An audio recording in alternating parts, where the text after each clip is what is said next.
I should all be. I pledge allegiance to the flag of the United States of America and to the republic for which it stands, one nation under God, indivisible, with liberty and justice for all. Thank you. Good morning, everyone. Next item on the agenda is to approve our agenda. Move. Hold on. Crossing number 5. Oh, I'm sorry, yeah. We're gonna eliminate item number 5. She'll be coming in either next week or the following. So eliminate number 5. Thanks for the reminder. Move with the changes. Second. Okay, motion by Dinger, second by Denner. All in favor, signify by saying aye. Aye. Opposed, nay. Motion carries. A little late. Morning, Commissioner Weiss out there. Slight delay. All right, this time we'll open the meeting up for any public comments. Anyone wish to address the commission this morning on any topic that isn't on the agenda? Online, on the phone, nobody in the room, we will move on. Next up, Kelly Weaver, Girl South Dakota, recap of Girl South Dakota and the 2027 budget request. Good morning. Good morning. And Rachel Creeman. Hi, Rachel. Here is a recap, if you want to take one of those and pass it along, of 2025. Thank you. And along with that, Lynn has a request for a $5,000 commitment for 2026. So $10.38 million is the investments in Brown County in 2025. Most of those are outlined there on the side. The business lending, housing lending are loans that are active and their current balances. So the number of loans we've made in the county overall are greater than that in the amount, but these are the active loans that are currently in repayment and the amount owing on those. The same with the housing loans. We did a fair number of down payment assistance loans over the past several years, so that majority of that 251 is that, but GROW does have a first mortgage lending program, which works really great when you get into a smaller community and they can't meet the appraisal requirements that the traditional lender would have. And so, we just heard an example of somebody here in Aberdeen, a young man buying a house where he couldn't get through the process through the traditional lenders, so they referred him to GROW, and now he has his first home at age 19. Oh, very good. So, Good for him. emergency services, people that, need some immediate assistance for paying a rent, avoiding an eviction, those types of things.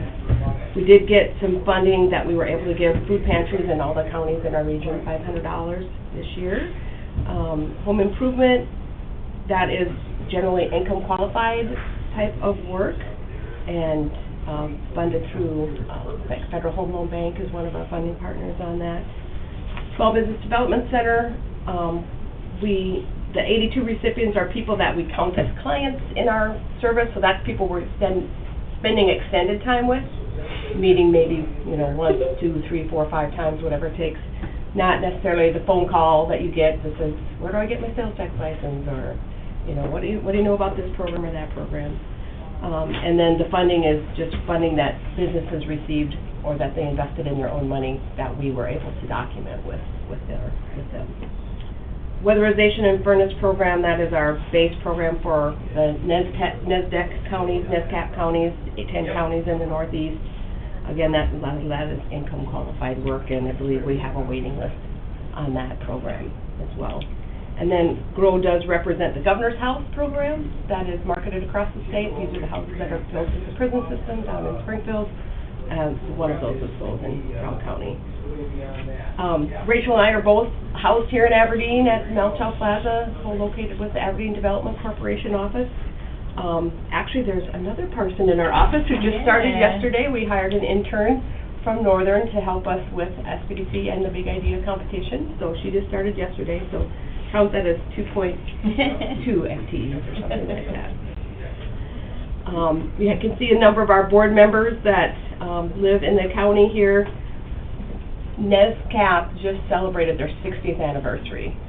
Actually, it probably was March, but they had a celebration last week as part of their meeting. And Pat Tollefson was there, and she's been on the board for, I don't know, probably close to 20 years, 15, 20 years. And of the staff, we have 404 years of experience, so an average tenure of 10 to 15 years, staff level. A lot of our board members have been on the board for 19, 20, 15 years. I was sitting next to a board member who'd been on the board 4 years, and I said, "You're going to be here a while, I'll see you in 70." So we really have a great a board. We, as you know, GROW kind of consists of 3 different entities. We have 3 different boards that people are serving on, and then we have different committees that people help us out with. So kind of the notable things, probably maybe should have started with that, but Big Idea competition, we had 325 entries total last year. 50 of them were in Brown County, Groton, Aberdeen, Mount Holly. I think we had some from Frederick as well. So we get a lot from our northeast area and even some across the state, so, and beyond. Home ownership education, people need that to be pre-qualified for a loan or just want to get ready to buy a house and understand what that's all about. That's free. Delta Dental helped us distribute toothbrushes across the region, so 300 of those went to Brown County. They were delivered to Salvation Army, I think. I'm not 100% sure of that. And then digital literacy, we have some funding to help people understand how to use digital devices, understand cybersecurity. One thing that's not on here, and I don't have a number specific for Brown County, but just as you see, some of these are kind of one-off opportunities that happen, and so we're always looking for that. And last year, we were fortunate to get $500,000 from Wells Fargo, and some of that money went in to help fund loans to businesses, but some of it also went to fund technical assistance and grants to businesses. And Rachel worked she managed all that and is wrapping that up now, but maybe you want to share a little bit about how that worked. So the requirements really from Wells Fargo were that the business has to be in a rural location, which really their stipulations were places that were not Rapid City or Sioux Falls, so Brown County was able to see some of those. $5,000 increment grants to rural businesses that meet certain income requirements and that have experienced a hardship. The requirements then for the grant, they had to complete some 10 hours on a free technical assistance platform and then some counseling sessions with me, and it's been really wonderful. So we're hoping, crossing our fingers, that we can have them commit again, but we'll see. Sure, very good. Yeah. So that gives you a little bit of an overview of all the different things, and like I said, GROW is a great organization, has a great reputation nationally. They're part of the NeighborWorks Network, which is a housing network nationally. They get tapped a lot of times for doing unique things or piloting things, so we're happy to be a part of that and happy to answer any questions that you might have. Well, it looks like you had another busy year as usual, and you serve a real important function in the community, and it helps a lot of people, so very proud to be a partner of yours. So. And funding that Brown County provides stays within Brown County. It helps us leverage some of these other opportunities where we have to come up with a match that's not federal money. A lot of our programs come through different federal agencies, but when we have to provide match, we have to have match that isn't federal money, and then, that money helps fill the gap where we might have a program and somebody doesn't quite fit the criteria, or, not everything they need can be covered under that program. So this gives us those funds to fill that gap and help that situation. So the fact that there was only one governor's house, that just seems low for the size of our community and the number of new homes that are being built. Does that concern you, or? That's a very good question, and I don't know if it's been, if that was a one-off year. I don't know what the trend. I can get some more information on that.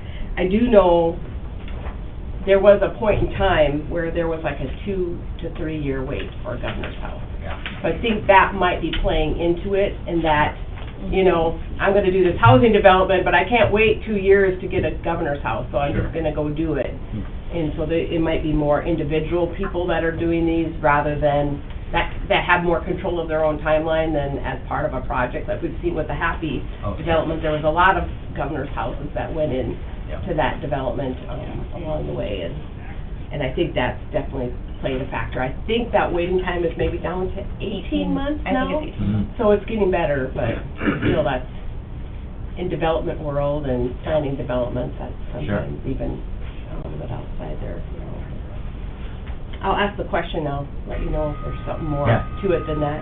It just seems like a low number Yeah. for as much growth as taking place in everything. Right, and as much housing need Yeah. there is, Yeah. exactly. And I should mention also that Happy represents and sells the governor's house too. Oh. So that might also play into this, that there's more governor's houses in Brown County, but Happy is the sales representative, Oh. so those are not represented. So these are- These are only yeah, the sure. ones represented by the ones that Oh. get sold through Grow. Yeah, so there could be quite a few. Yes, Okay. yes, yeah, That makes sense. yeah. All right. Any other questions? Anybody have any other questions? Well, as you know, we will be starting our budget process here next month and delve into all these requests and start doing what we can to support those that we're able. So. We'll be praying for you. Yes. Yes. Thanks, we need a lot of that. Yes. We do need a lot of that. All right, well, anybody have any other questions for these two? If not, thank you very much. Thank for you. taking the Thank time. you very much. Thank you for the coming info. in. Yes, doesn't seem like it's been a year No. since we had this last conversation. so. Yeah, it goes quickly. Just 52 weeks, right? Yeah. Requesting $5,000. All right, moving on to item number 6, Rachel Kipley, Fairgrounds Parks Manager. Fair Board appointment, RC Cart contract, and department update. She must be on her way. We do have a Fair Board appointment, the name was in the packet. It was unanimously voted on by the Fair Board to move that name onto the commission. Does anyone have an issue with that person? If not, I would entertain a motion to approve. I'll make a motion to approve. Motion by Dennert. Second. Second by Gage to approve the Fair Board appointment. Brings us to 22, so we still have 2 open spots. If anyone's interested in joining the Fair Board to help make a difference. All in favor signify by saying aye. Aye. Opposed, nay. Motion. Thank you. All in favor, you just said it. Motion passes. All right, RC Cart contract, I'm gonna wait until Rachel gets here to discuss that. She's been negotiating with them. And the department update, we'll wait and just keep moving on here and see if she shows up. Next up, Dirk Rogers, Highway Superintendent, right away for Basin Construction, LTS Telecommunications, and Department Update. Good morning, Dirk. Howdy. Morning. You had the 2 right-of-ways in your folder, right? Yes. I just got a couple comments about it. So, the ones, for drain tile, they're just boring through the south end of 14 down there right before you get to the county line. And we were in the process of putting a culvert in down there because there's some trapped water, and we gotta get it to go to the east. So, I would recommend this for approval, but we are gonna have a conversation with them because just to make sure that we're not piling on top of each other down there.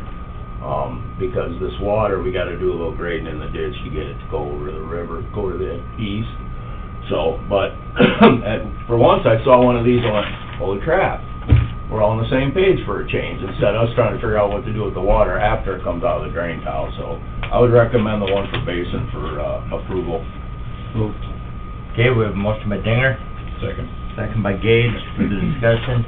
Hearing none, all in favor signify by saying aye. Aye. Opposed, nay. Motion carried. Sorry. Your flight's boarding. The other one is from a company called LTS Managed Technical Services. And what it is a large scale, like my visual aids here. This end is between Cavour and Iroquois. And this ends north of, the next town over, Dade County, Andover. And the only piece of this that goes through ours is this little 1 mile of Road 21. I don't know if I drew it in the right spot, I didn't print out very well, but it's just gonna go from 37 for 1 mile on our 281, or excuse me, on our 21, then it goes north again.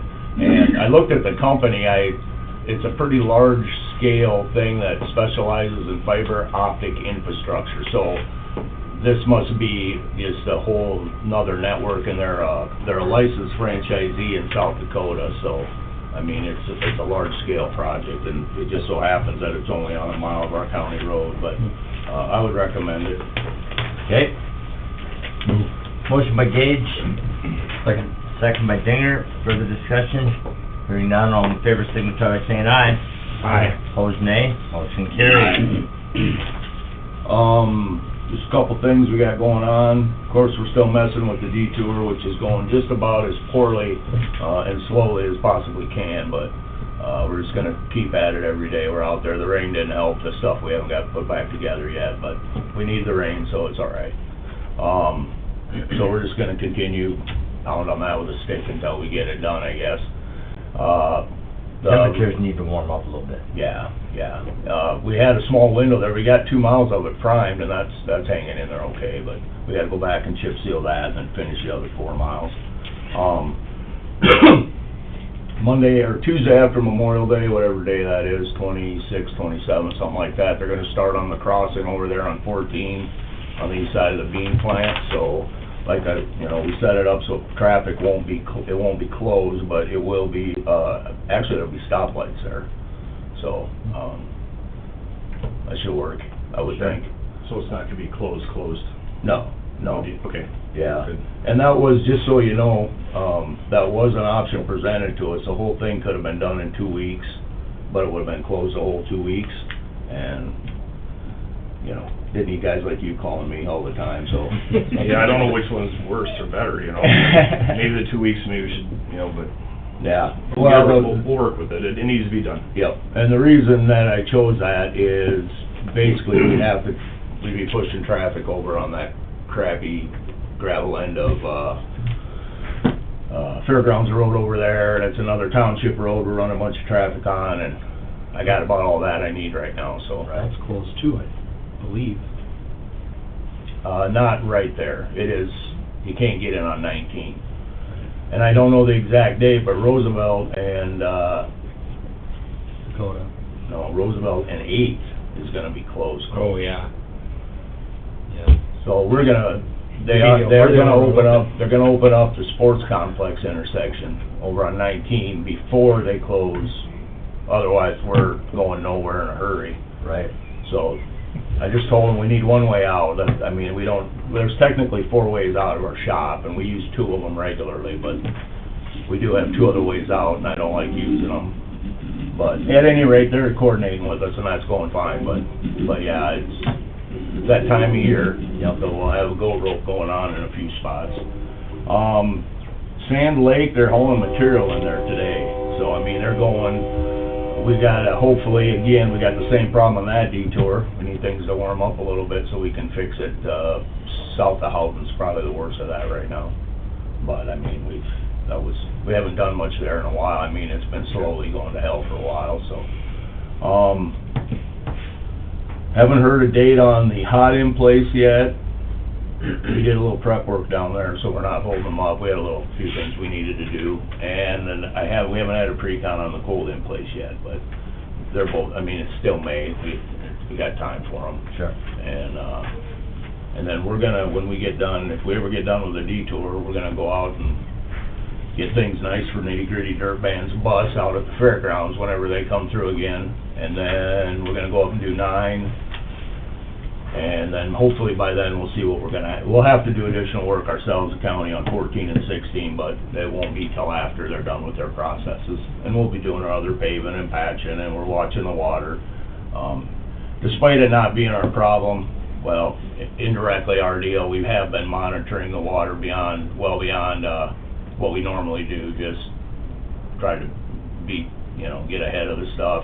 It looks like for the most part it should be getting into the Moxon Creek now.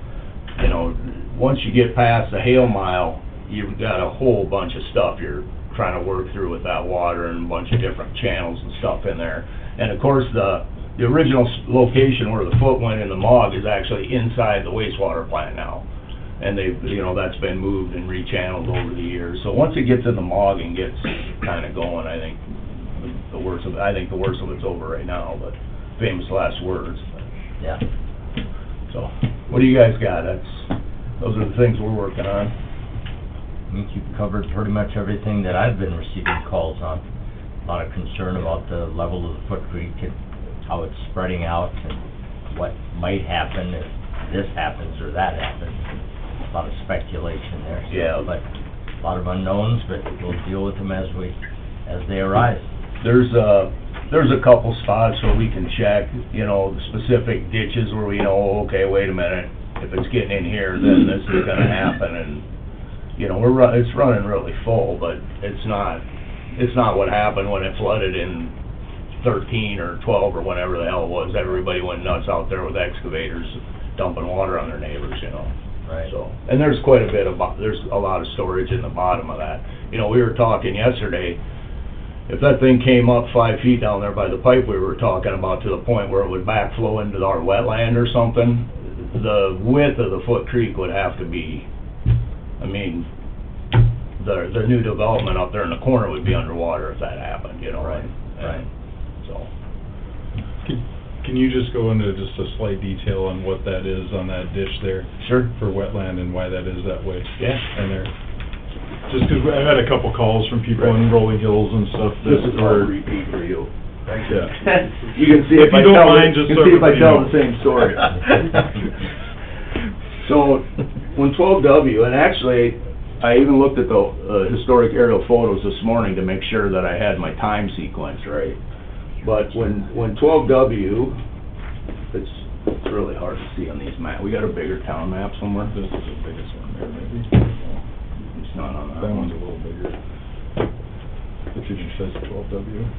Yeah, it's a, well, no, you can't Can't really see really it. see But 12W, you know, was completely new road, or it used to, anybody ever sneak home from the Elks, you know, you went down the gravel and you went under the old overhead, and if you lived in Redfield, that's how you got home from the Elks. But when we put that road in there, that was all new green, no right-of-way, no nothing. We had to buy the whole 100-foot right-of-way. You know, there wasn't 66 in the middle or anything. So the north-south part of that, and if you pull up the aerial photos and look, is where there used to be a slough. And the road went right through the middle of the slough. And we had to mitigate that wetland along with that bridge. When we built the bridge, it looked funny because it was sitting out in the pasture with no road going to it because the road got built first. So there was a little bit of wetlands that had to be purchased because the bridge got moved and sitting in the creek. And where that road went north-south and a little bit on the corner there was all wetlands. And so the mitigation for that, which I'll also add, at that time, the rules were different. You used to have to mitigate stuff on site. You had to be within a certain distance, and then, and you can correct me if I say this wrong, but then it changed to where it had to be in the watershed. Well, then you get in discussions, or are you talking the Foot Creek watershed, or are you talking the Jim River watershed? Because, and now you can do things, they're way more flexible with that. Because going up to Claremont when somebody had 40 acres of ground underwater and asking them for donate 2 more acres to make a wetland really was getting to be kind of a stupid activity, right? So now you can buy them from the Corps of Engineers if you want to. Some programs you can still go through the long mitigation process like we did here and like we did out on at the Wilson site. We did some mitigation for Road 16. And Road 2 and my famous slough at the fairgrounds, all that was mitigated out at the Wilson site with game and fish. There's another example. The rules had changed from the time we did that one to that one. You wouldn't have been able to mitigate it that far away. You had to be within such and such distance from your project. Okay, blah, blah, blah. So they came up with, here's the location, land was cheap, and it should work. The Corps did not like it. It was a conditional project when we did it because they didn't think it would work, and it did work and made a wetland. And I guess since I'm sitting here rambling about it, it's been a frustration for us. We made it in 2002, and then any development, this isn't a comment at you specifically, because you were the second development out there. But the one at the Goat Ranch was the first time, when they started putting that in, and I just went back and looked at aerial photos. Our road was in there first, just making sure, but then they started developing that, and everybody drains it down to go to the Foot Creek. And then the newer development, however many years later, then we're sort of repeating the same thing, and everything tries to get pushed into the area underneath the overhead, and then it works its way along the tracks and over to the Foot Creek. And if you go out there and look at it and don't know the history, you're going 4-foot pipe, 4-foot pipe, 4-foot pipe, and then all of a sudden there's 2 18s that are 2-3 feet higher. The other thing is the city and that giant holding pond behind the Auto Plaza pumps that into that slough. Yep. So when those pumps turn on, a lot of water comes in there in a hurry. Yeah. Right. Yeah. And that's kind of to my point, so that's trying to exit through there. The Goat Ranch I shouldn't call it that. What's that thing called? Rolling Hills. Rolling Hills. What is it? Rolling Hills. Rolling Hills. What's the one where you live called? Westlake. No, but... Rolling Meadows. Rolling Meadows. Oh, we got more rollings around here. Yeah, I know, and it's flat as hell, I can't figure that out. But, Should be slow rolling. very That's why they slow. have, everything has West Hill. Yeah, you can't find it, but it's out there. But, and to Rod's point, you know, so that water, all that water goes in there, and, you know, in 2002, when we built that, we were, I guess you could even say you're short-sighted, but at the time, you're going, well, this is what we need, we can do it right here, it meets all the rules, and it's a mitigated wetland. And the same thing I told them when we've met with the Westlake project, if they wanted to go through the effort of mitigating that, or go to well, you'd start with the Corps, but if you wanted to mitigate that, you'd end up paying, I don't know, it's probably a couple acres in there, you'd go buy 2 credits from Game and Fish, or from, God damn it. Ducks Unlimited. Let me start over. Ducks Unlimited, and write them a check, just like we did, you know, and that's unfortunately a very simple process. Philosophically, I don't like it, because I don't understand how that's supposed to help, where we lost, in theory, that you lost this wetland, so we bought something up in North Dakota to make up for it.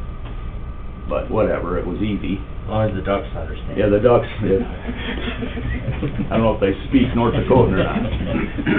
Did I ramble enough that I think that would explain. There is also a joint agreement right now. Dirk signed off, not gonna cost the county any money.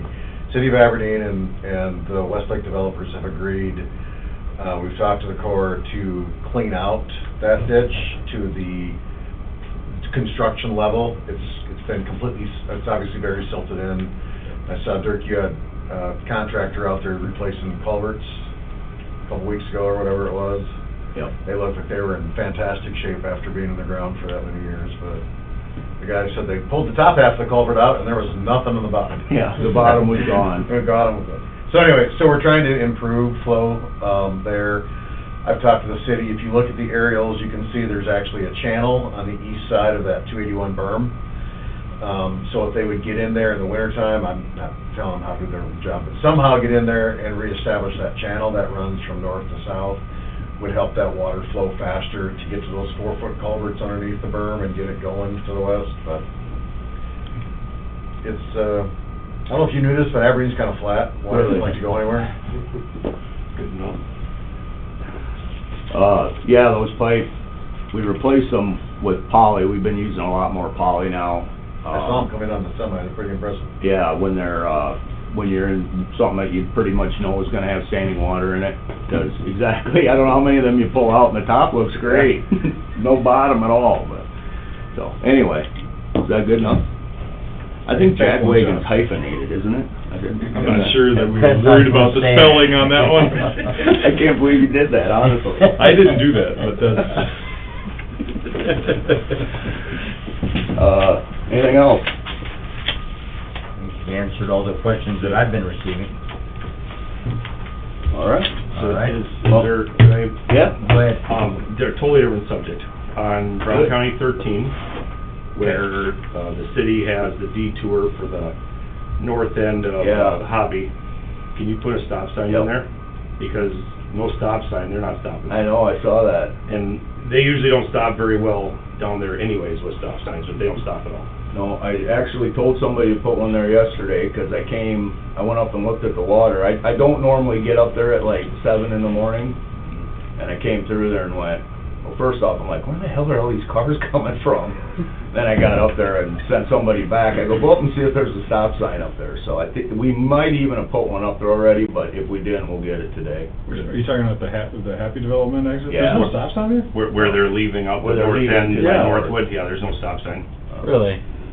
That's how bad this is. I actually drove that the other day to go to a graduation party. I came up there and stopped and looked and went. I guess I assumed there was one there, but Yeah. there isn't one, huh? Yeah, they could have trimmed the trees back a little bit too, it looks like to me. It's awful. You can get up there to it. Well, you can roll right up there, there's no sign. Yeah, there's no sign, you just roll through it.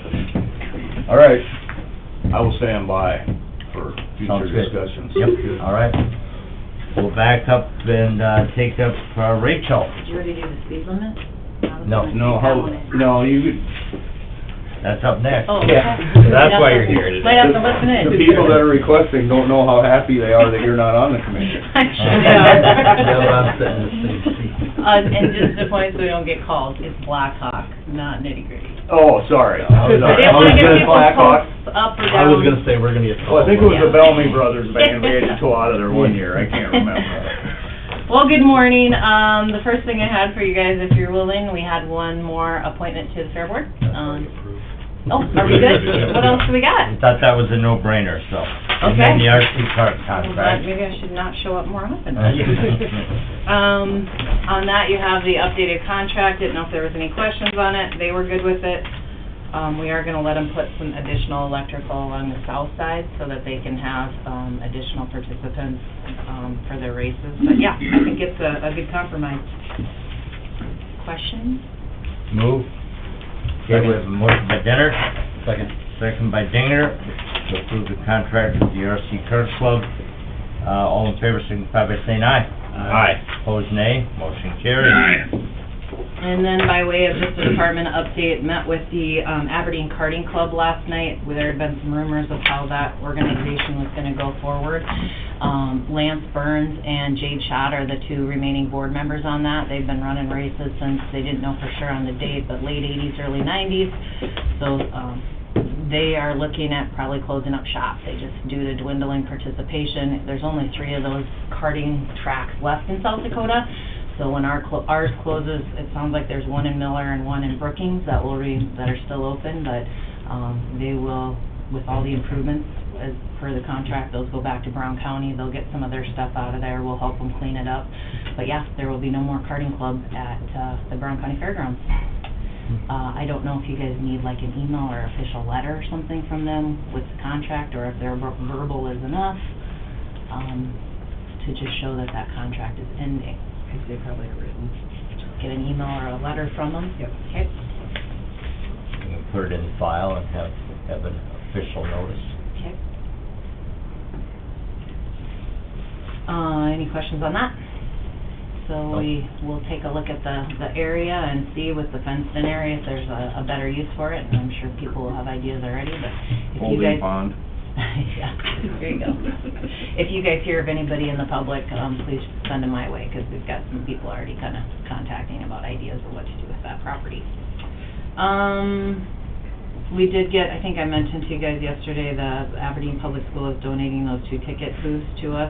We have figured out, how to get those up to the fairgrounds. We're still working on where we're gonna put them, for sure. Those cattle sheds that we had donated from Linda Craig are going to be arriving today. There's a 30 by 30 and a 20 by 20, so that's exciting. And we are still hiring, Fair Week staff. So if you know anybody that wants to come join the BCS team just for the week, we could use bartenders, gate monitors, things like that. Very Questions good. for me? Cool. All right, Well, thanks. thank you, Rachel.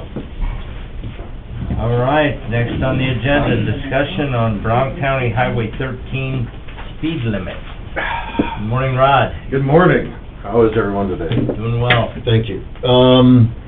So first of all, I'm not here as a lawyer. I'm here as a resident that lives on 130th. So nobody's hired me, nobody's paying me here, and I'm not here on a TIF. so, Starting I off should have well. two points in my favor, right? I'm gonna hand each of you, this is just a little fact sheet I put together, you can study that at your leisure. The north, hard path, the top of the document, I went out and just counted this. These are driveways and, the dwellings the driveways are serving, and then field approaches, just to give you an idea of some numbers.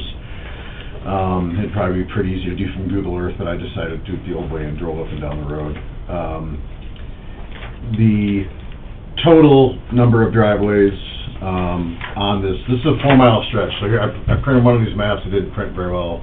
So we're talking about from the Burbis Bin site, where my office is now, to the 390th, which is the west edge of Moxon Creek development. Am I saying that right? Yeah. That's already 45. Right, correct. So I didn't include that, it's already 45.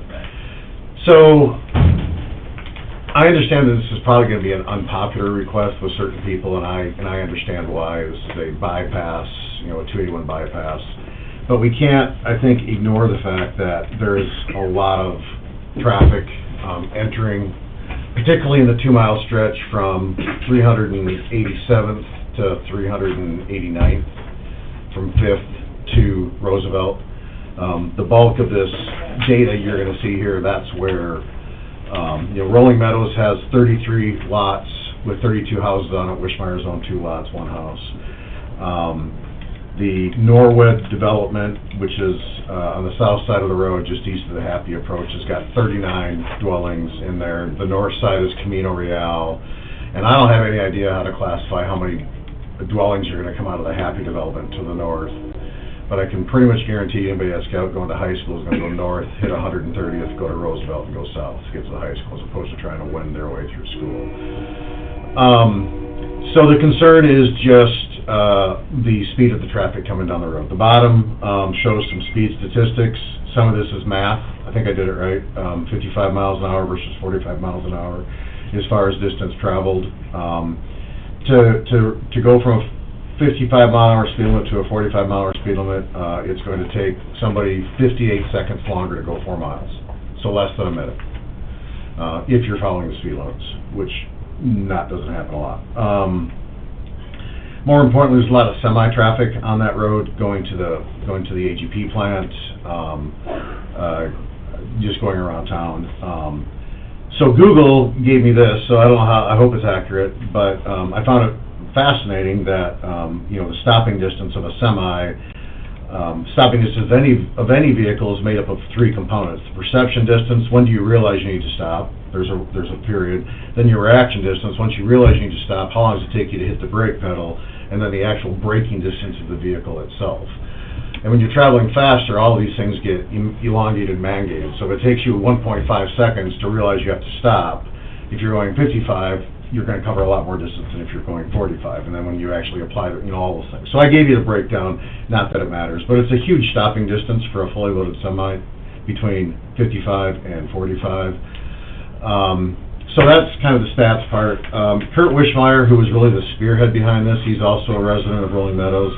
He went around and got petitions from Rolling Meadows residents, the Camino Real residents, and other residents on 130th. So I'm just going to leave these with you folks because he went out and collected all those. So the request, respectfully, is to reduce the speed limit. If we could not deal with a patchwork of things, I think 387 to 389 is really where we need a speed limit. There's a lot of driveways, there's a lot of residences in that stretch. From 387 to 281, there's not much. There's Jim Thayer's shop, there's our bin site, and there's a couple of houses. From 389 to 390, it's pretty much nothing. There's farm fields in the north and farm fields in the south. But it doesn't seem to work very, I'll let you decide, Dirk, and you folks decide whether it makes sense to go 55, 45, 55, 45 in 5 miles. This road already has 45-mile speed limits, both on the east-west component by the country club and down by the industrial park on the north-south component, from essentially from Highway 12 north to 8th Avenue is also 45. So there's already a restriction on speed on this road and certain components of it. It's only going to get busier with Happy Development now poking its north entrance out into that road. We've got younger people, older people, I guess I'm the older people now, driving. It's really a safety issue. I mean, and we're talking, 4 miles east and west and 58 seconds of additional time to travel that distance. So I just respectfully request that you consider changing the speed limit. If you have any questions, let me know. I've had conversations with both the highway superintendent and the sheriff, and brought them up to speed with what the request was going to be, so they can be here to voice any concerns or stats that you want to provide, Dirk or Dave, as we work towards making our decision. I'm just gonna add, and you've heard me say it before, I'm always for lowering speed limits. I'm always for ice cream too, but I do eat more than ice cream, so,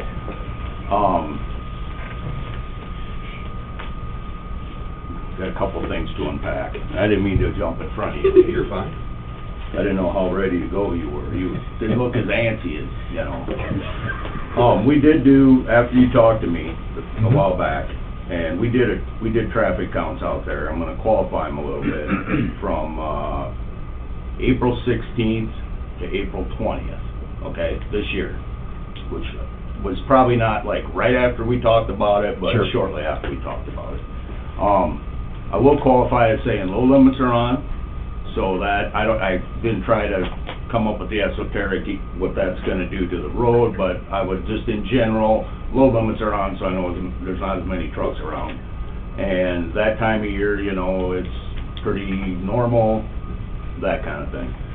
Okay, so I'll tell you some data that we got off of that comes from those 4 days, April 16th to April 20th, okay?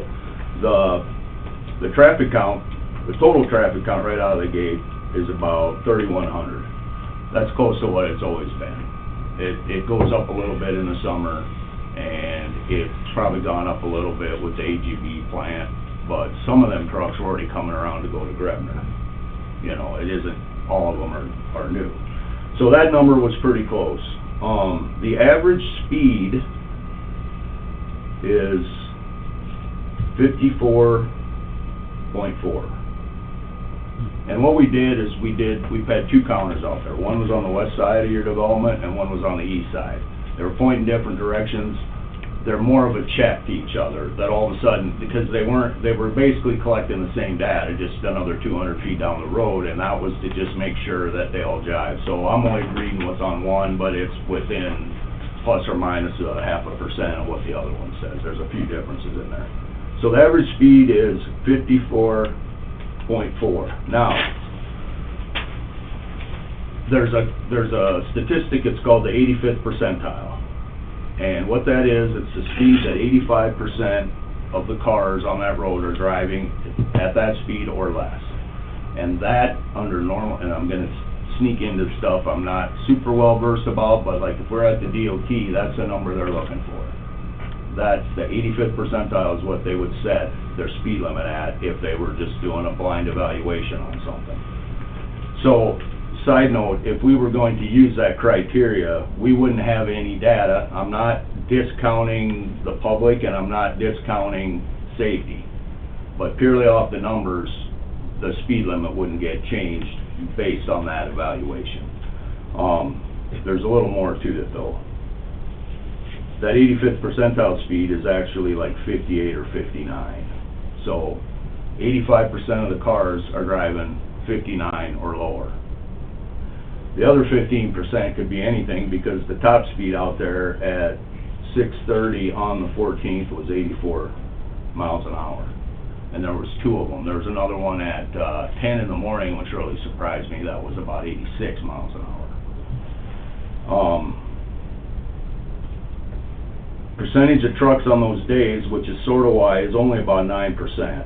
Now, during harvest, it's been a long time since we checked this with any regularity, but during harvest, that runs more like 30-40% trucks, which is high.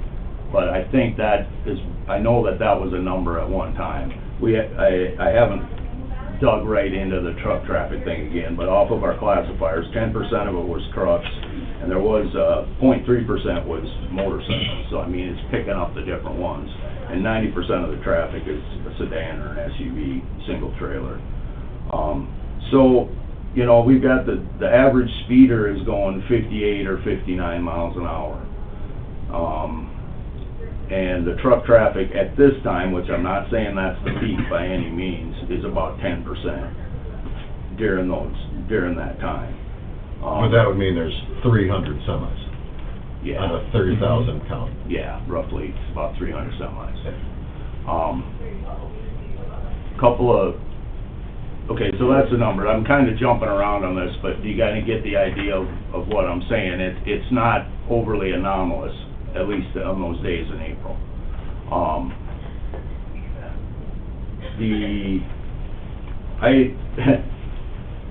The speed limit that's 45 down by RDO would not be 45, except there was a design consideration for that turning lane that goes into the industrial park. And the distance that you have to have at 55 miles an hour, there wasn't enough space for that turning lane between the industrial park and the railroad tracks. So I had to blackmail the commission into a 45 because we built it, and then I came in and said, we gotta lower that to 45, and it was still a 3-2 vote. So, that one's a little anomalous, and I'm not sure I was 100% in favor of the ones at Prairie Wood based on the reasoning that at the time, okay? But I'm still always in favor of lowering speed limits because they are safer and they burn less energy. Now, back to your comment, I had thought about what you said there. I mean, over the weekend, I'm going, well, maybe, because I already know where the traffic's at, it's in those 2 miles. Maybe that's a possibility, to just lower those 2 miles. The other thing that I've been waiting on is that I have another request to lower the speed limit on the north end of Roosevelt. But that's currently 55, 35 up to the boulevards or whatever that thing's called. I'd say, why can't we just have like the blue development and the green development and the purple development, and then I would be able to... Some of us don't see color very well. No, so that would be pretty bad, another so. problem, wouldn't it? But,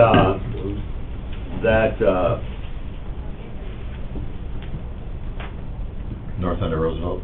oh, yeah, north end of Roosevelt, that was 55 from Fairgrounds Road, and then finally a bunch of people came in and convinced the commission, and I give Rachel a bad time, because she's vehemently against lowering speed limits. As are most citizens out in the country. So, yeah, out in the country, whatever. And I appreciate your math, because I've come in before and explained to them on Dakota Street, when I couldn't get that lowered to 45, same thing, it's like even less, it's 18 seconds or something. So, those are my comments. I mean, normally I would steer you guys in a direction, but I'm not in favor too much of cobbling the thing up. And if we do that, then I'm gonna say that we need to do a speed study, which eventually we need to do a speed study on the north side of town, because what we've been doing, and Rod alluded to it, is it has been a little bit, okay, we got a request over here, can we fulfill that request without screwing things up? Okay, but, I mean, I don't think that that's 100% the right way we have it coming across Fairgrounds Road, where you go 35 to 40 to 35 to, 40, and you get down South 8th Avenue and it's 40 again. So, I'm not gonna give you a recommendation either way on this one. You guys can do this yourselves, but, I do think at some point, because School and Public Lands has taken all of our change and stuff right now, I can't squeeze together enough money, but, because it'd probably be, to do that right, it's gonna be like 50 grand, I would assume. I'm completely shooting in the dark, because I didn't ask anybody what it cost, but we did that transportation study in 2012, so a long time ago, 14 years ago, and I think that was 100 grand. This would be nowhere near that involved, but it's still, and with the difference in the speed study, yeah, they're gonna do this part of it, But the other thing they take into is way more of future development, the happy homes consideration, you know, they take a way more of maybe the social impacts or the economic impacts of it more so than just looking at the numbers, so. I don't know if I'm making this worse or better, but I'm rambling. Facts are facts, so. Anything else, Dirk? No? Okay. Sheriff Lindblom. When you called, I ordered the statistics for the accidents in that area. Unfortunately, the state either took Friday off or took Monday off or both, I don't know. But I didn't receive those, and that's really the only way to get those statistics is through the state. So as soon as I get it, I'll forward to all you guys, so you have the accidents at least, so we know what it is. I talked to the deputies and chief deputy, and since that's been all moved around and the stop signs have been lit up, we don't have a lot of accidents that we can recall off the top of our head. I know that we gotta look at the paper and verify it, but we're not having that. All I can tell you is that if you do change it, don't piecemeal it. That up and down will be nothing but a disaster for everybody. Either move it all 45 or don't move it 45, but please don't do the piecemealing, because it will, that difference in speed will cause accidents, will cause issues. I'm not here to fight for or against 45 or 55 at the moment. I just want to tell you kind of what we see on that road and what we have to worry about. If we change it to 45, the enforcement's not going to be that simple for us. Pulling a semi over on Highway 13 and not cause a bigger traffic or accident issue, we're just going to put more danger on the public by stopping semis, and even stopping cars along that way is difficult, just because of the way it is. Now, if you remember, as you're talking about close to yours, there is a little hill, believe it or not, there is a little hill. If we stop anybody around there, that you just double or triple the amount of danger for stopping a vehicle. So I just want you guys to think about those types of things all the way along that way. Semis, you know, our guys do go up there. Obviously, we missed a couple of them up there, but we miss them all over. For the speeds, they're going to happen, but thankfully with his study, we weren't doing too bad actually for speed. Without a speed study, I don't know as I can recommend one way or the other, just not to piecemeal it. Please don't do that. That would just be detrimental to the public and for our guys. If you have questions, I'll certainly answer them. Okay. Well, when we were approached last Friday to consider this, or making us aware of the request, we decided to put it on the agenda as a discussion topic to give the public and everyone a chance to weigh in, and it sounds like we're still waiting for a little bit more information as far as the accident report. And does any other commissioners have any questions of Rod, Dave, or Dirk? Commissioner Weiss, you're out there, do you have any questions? No, I don't. Thanks for asking. Okay. I'll just leave you guys alone to, go ahead. I got one question. Yeah. So, I mean, you have a lot of information here on everything. What problem are we trying to solve by going from 55 to 45? What issue are we trying to solve here? We're trying to avoid changing the speed limit after we've had a semi pile into a car of high school kids going to school in the morning. So, but I'm saying, what's the root cause of that? If the semi is rolling 455... It's clearly preventative. I would agree with the sheriff that I live there, so I drive 130th all the time. I'm going to my work site, which is the bin site. I golf about 4 times a year, so I go that direction a couple times. But to go around town, you always go that way. Yep. I don't remember many accidents, quite frankly. And there is law enforcement present there, and I've seen either the highway patrol or the sheriff have occasionally somebody pulled over, but not a lot. I look at this as purely preventative. The road's getting busier. As roads get busier, speed limits tend to come down, or there's control that happens, stoplights go up. I mean, things change as the character of a road changes. And I'm just merely bringing this to the attention of the county, because I think the character of the road has changed significantly over time. I think it was brilliant on the county's part to change that stop sign at 387th from, stopping traffic on 130th to going the other direction. But there were some close calls when that first happened, because people have been driving it their whole lives, blew right through it. But I think that's all done, that's all cured now. Everybody drives, they know that now, and blinking lights certainly helps a lot. My fear, and I think Kurt's fear, because again, the driving force behind this is Kurt Wishmeyer, is just that there is a lot of semi-traffic, and it may only be 10%, but it's 300 semis a day, and a lot of those are pulling doubles, and they can't stop. I mean, that's just the process. There's no stop sign. What are we stopping for? Well, not Are out the of cars happiness. pulling out in front of them, then? Yeah, probably.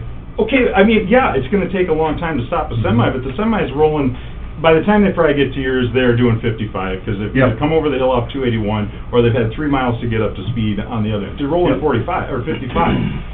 But if a car pulls out, I don't care if it's on 281 or that road, yeah, you're gonna take a long time to stop, but I mean, Yeah. It's an overtake thing, yeah, it's just more how don't busy. pull out in front of them then. I mean, make sure there's enough space, like you would, like, by law, to pull out in front of somebody. Understood. That's the only problem you have on that road, the speed. I don't see too many speeders. I'm a speeder. Tons of tickets. James, Can't count them all. right there. I'm with Rachel, out in the country, go like hell, But every time I take 13, from 14 to 281 or to Dakota Street or wherever I'm going, every time I have to slow down for someone that pulls out and doesn't stop. Every single time. Every time.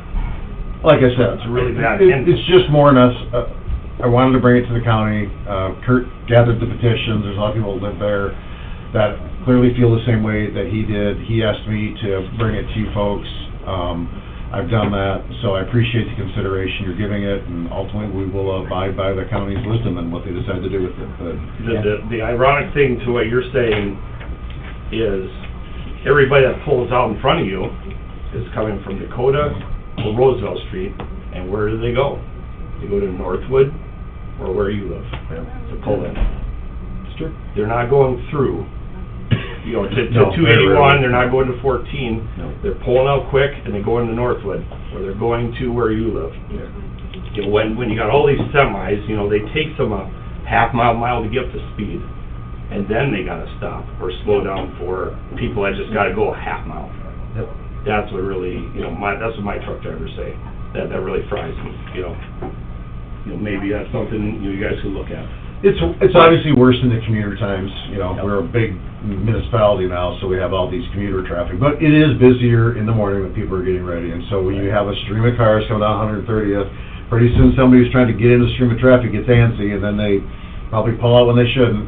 Again, I agree with you, Mike. That's on the driver. Be more patient. Sit there and wait. That's what I they don't should even do. think you have to sit there and wait, though.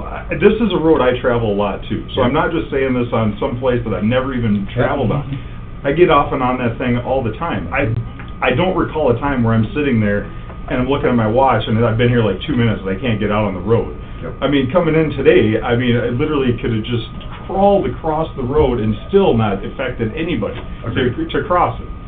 And But we all know that road stats are based upon peak traffic, not upon the average traffic. You go to Scottsdale, Arizona, and you drive that highway on Mesa, and it's 8 lanes wide. You drive it at 10 o'clock at night, you go, why the hell did they build this thing 16 lanes wide? Well, come there at 7:30 in the morning and you'll see why. But I've been there, but the other thing is the amount of traffic. I think you would have had not an easier, but you might have been able to sell me on the fact that the traffic's higher next year when they push all the traffic that way because 6th Avenue's out. But the stats on that road haven't changed in probably 20 years when he took the last one. It's still the same number of traffic. I mean, I know more houses are getting developed there, but let's say you got on here, and let's just take these as 94 dwellings total on there. If you got 2 drivers, let's just say per household, you got 200 cars. You're less than 10% of the traffic on the road. So if you got a petition that says every single person doesn't want it there, I get it, because everybody wants everybody to drive slower past their house. But if you want to go out and collect petitions, I can probably get you 2,500 that want to keep it at 55 or go to 65 probably on the thing, which I don't agree with, but I'm saying that road is so traveled by people as a bypass. And I mean, I get it, you have developments there and everything, but you guys, and I don't know how long you've been in your home, but I'm pretty confident that road's been 55 with a lot of traffic on it, Okay. while everybody Absolutely. developed along it, did not have a problem, but now, and if as far as safety, 35's more safe, walking everywhere would be safer, but we can't, we gotta move stuff. And the stuff moves on trucks, I'm sorry, you gotta put them somewhere, and they close everything around for trucks, all the time. You gotta have them somewhere. Don't disagree. Thanks for your time. Thank you, Rod. We will, gather additional information and make a decision at a later time, No probably. problem, like I said, I appreciate it. Thank you. Thank you, guys. Thank you, Sheriff. Thank you. All right, next up, Richmond Dam update. I had a conversation with Commissioner Greenfield and asked him if he would have a problem if we would, over the next couple of years, put Richmond Dam update on our agenda every week just to pass along any information, any updates that School and Public Lands may provide as far as new information, what the status of this, that, or whatever are, so that we can figure out a way of keeping people informed. I think back to, it's been a lot of years ago now, but when obviously I had the millstone, there was a period of time when from Dakota Street to Roosevelt Street was completely gone. 6th Avenue was gone for the better part of that year, and obviously it affected all the businesses along 6th Avenue. Well, every Friday morning at 10 o'clock, the DOT would hold an informational meeting at a city building down on State Street and let everybody know what the current status was. Here's what's going on, here's what's happened, here's the timeline we're looking at. So I guess I looked at it as an opportunity of, if there's something to report, School and Public Lands will let us know. We can discuss it, we can bring that update to the people for the news media to report of, hopefully cover any questions people may have. So that's what we will do. If there's something to update, we will. If we don't hear anything from them, we'll pass over it and no report. But I just thought it would be an opportunity for us, since we are in the county and it does impact the county to a large extent. We can do our part to keep the public informed with the most current information that's out there. So that's all it is. If we have something to report, we'll let you know, and if not, we'll move on to the next agenda item. As of this morning, all I can tell you is the pumps are pumping. There's concerns from a lot of people with the level of Foot Creek. I've received several calls with concerns from a variety of people, all the way from literally just south of the dam to well south of Aberdeen. So there are people that are concerned, and we should all be concerned. Because when you drain a body of water the size of Richmond, I mean, it's anybody's guess what the end result will be. How far will Foot Creek spread? How fast will it get into Moccasin Creek and ultimately into the gym and flow out of here? A lot of that is going to be impacted by any weather conditions we have. The inch of rain we got here the last 2 days may make a minimal impact, but it may impact it to a certain extent. So, the Foot Creek issue is the one that I've heard the most conversations and gotten the most calls or emails about. So, Scott, did you have something to add? Well, I was gonna add that, I had several calls, and the Archery Club is, getting hit pretty hard. They are in the floodway area. It's not determined as a floodway. It's just a general zone A, but, it is Foot Creek going through there, and their elevation is flat from the west side to the east side. And, I mean, there's not even 6 inches difference. So, the biggest question was, why do they have to be releasing so much water at one time? Why couldn't they have started on this sooner and released less water at a time? Them are the kind of questions that they were throwing out there. I think the answer to that was they wanted to wait till after the spring melt, they had said that, and then also, if I may, they also, were talking about, they just got the permit from the state to start pumping water within a week, I believe. I think it was the day they started, right? Yeah, The it was permit last for pumping Tuesday. Richmond Lake. Yeah. They started pumping, was it the same day or the following day? I don't know, it was. And really like- One or the other. And like It's all Dirk gonna al- be on a schedule, construction schedule. Right, and like Dirk had alluded to, this project has went from funding to execution shorter than any project Oh, I yeah. can ever think of, Yeah. ever. And so I think, you know, we could drain it slower and prolong this another month or two, but I don't think that's the flavor that anybody necessarily wants either. No, I'm just saying, these are. No, I know. just- You've had a number of calls on it. Understandably. It's a big project, there's a lot of unanswered questions, a lot going on. Going to be impact. And I think Dirk alluded to the fact that the gauges, what they're indicating over the last 3-4 days is it's kind of reached a peak, and hopefully that will be the level, that will be the highest level it gets to as it continues to evacuate the area, get into Moxon Creek and then into the gym, because it has to reach a certain level before it flows freely, and I think it's probably reached that. Do we know how much the lake has been brought down yet? I did the other day, and it wasn't a lot. It was just a few inches, but there's a grade rod out there. I haven't seen it myself, but the foreman said there's a grade rod out there, and I don't know if that's the local talent doing that, or if it's actually like the control for when they quit pumping, you know? But yeah, there is some kind of marker out there. I don't know what it's at now. I wouldn't imagine it's too terrible much. They're going down 11 feet. This is gonna take Well, a month or two. The short end was 25 days, and the long end was 40.8. And at the pace they're at right now, they're in between that. They're not running at the 40.8, but at the 25, but it's in between there, so it should be like a month maybe. He's been in an airport. I think he went outside. Somebody's hooked up to an electric recording Sounds like going somewhere else. Feeding well. They're like 250 cubic feet per minute or something. And that volume on the, what is it, the Foot Creek and, what avenue is that going north there? 383. Where the gauging station's at? 383. It went from 4.2 is what it was on Monday to 8.4 on Tuesday. I mean, that's a hell of a gush of water Oh, yeah. for that kind of a change. They told me they're gonna run it, it'll be on about 8, So it's 1 foot below the flood stage. It's running at 118 cubic feet per second right now.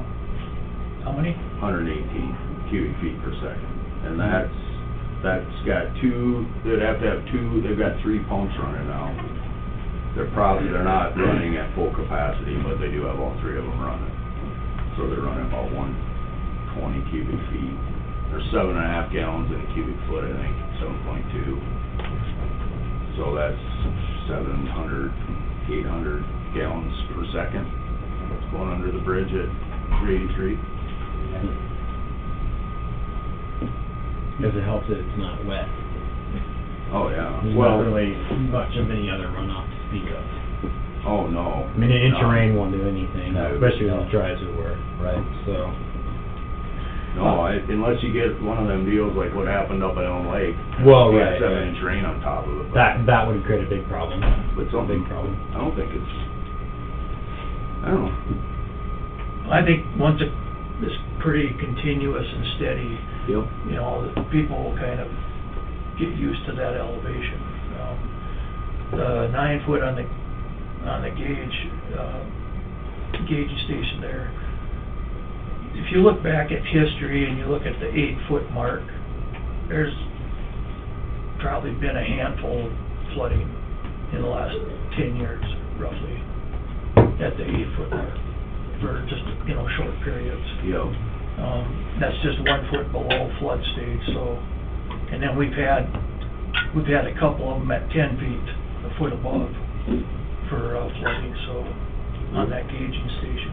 We had water in the parking lot at behind the beef plant, out of the Foot Creek one of them years, in there, you know, Yeah, 2011, 2012, somewhere in there. 2012, I think When it it was so I high, think. and the county was trying to do that first bridge south of, on 10, right by Dean Rogers' place, and they were having a hell of a time getting it dewatered, and the whole thing was underwater, yeah. So it's, I mean, Yeah. not that we're trying to achieve the worst ever, but it has been worse there, you know? Yeah. And I counted 10 crossings that were in the creek between the spillway and the wastewater. No, spillway and US 12. There was 10, you know, homemade crossings to whatever level, I don't know if stuff people planned or not, but that didn't help anything. But once those get underwater, the same thing, it won't have any impact, so. All right. Well, thanks for the input, everybody, and again, that's the reason that you'll see it on the agenda going forward. If we have anything, you'll be brought up to speed that day, and we'll all get through this together, so. Next up, first reading of ordinance 324, rezone for Sean and Melissa Schultz. Ordinance 324, an ordinance amending Title IV, second revision, Brown County ordinance as amended, to rezone certain described property filed by petitioner Sean and Melissa Schultz to go from agricultural preservation district to mini ag district. Is there anyone here to speak to ordinance 324? Seeing none, I would entertain a motion to approve first reading of that ordinance. Move. Second. Motion by Dinger, second by Gage. All in favor signify by saying aye. Aye. Opposed, nay. Motion carries. Mike? Next up, approve and authorize chairman to sign the agreement with HKG Architects. It was in the packet. Brought to our attention last week. Motion by Gage. Second by Dennert. Further discussion? Hearing none, all in favor signify by saying aye. Oh, go ahead. What are they modifying? What is HKG doing? What kind of study are you doing? They are doing some design work on the building that we're going to be purchasing. And this is a contract just laying out what we're expecting of them and what they're going to be doing. For the new jail? Yes. All right. Will that be presented at a county commission meeting when it's done? Yes. Thank you. Yes. As far as the full plans, I can't tell you, based on the advice of the sheriff's office, we don't divulge the layout and the plans themselves, but certain amounts of that will be divulged, but we don't release the actual layout of the jail for security reasons, so. Approximate time frame? Are they working on this a month, 3 months? When do you expect to have this report done? I don't know the timeline. I know they've done a certain amount of preliminary work already, and, you know, we're still waiting for things to fall into place on our end, so I can't give you a timeline right now, but I will check with Dean and see if he can give us a guesstimate of when they'll be done. Thank you. You bet. Any other questions? All, hearing none, all in favor signify by saying aye. Aye. Opposed, nay. Motion carries. Moving on to the consent calendar, Lynn. Approval of the general meeting minutes of May 12th. Move. Second. Motion by Dennert, second by Dinger. All in favor signify by saying aye. Aye. Opposed, nay. Motion carries. Claims and payroll. Move. Second. Motion by Gage, second by Dennert. All in favor signify by saying aye. Aye. Opposed, nay. Motion carries. HR report. Move. Second. Motion by Dinger, second by Dennert. All in favor signify by saying aye. Aye. Aye. Opposed, nay. Motion carries. Approval of the primary election workers. Move. Second. Motion by Dennert, second by Dinger. All in favor signify by saying aye. Aye. Opposed, nay. Motion carries. Set public hearing for temporary alcohol permit for Richmond Lake Association. Move. Second. Motion by Dinger, second by Gage. All in favor, signify by saying aye. Aye. Aye. Opposed, nay. Motion carries. Lease agreements. Move. Second. Motion by Dinger, second by Dennert. All in favor, signify by saying aye. Aye. Opposed, nay. Motion carries. Grunting now. Any Good other man, business to Commissioner. come before the Brown County Commission this morning? Had a request to go into executive session for contracts and personnel. Ross, I think, is here. Any legal this morning? Security? Security, okay. Yep. Move. I want you for 2 seconds also. Okay, under what? Exec. Personnel? Personnel? Legal? Legal, okay. I'm sorry, who made a motion? I'll make a motion. Okay, motion by Second it. Dennert, second by Dinger, go into executive session, all in favor, signify by saying aye. Aye. Opposed, nay, motion carries. Real quick, on the Richmond Dam update, is there gonna list like a personnel who's gonna provide updates? All right, we are back in session and out of exec with no action as a result. Is there anything else that we need to deal with today? Not, entertain a motion to adjourn. Move. Motion by Second. Dinger, second by Dennert to adjourn, all in favor, signify by saying aye. Aye. Opposed, nay, motion carries. Oh, you already, No, he's still on. okay. Opposed, nay, motion carries. All right, we Hey, are Mike. adjourned.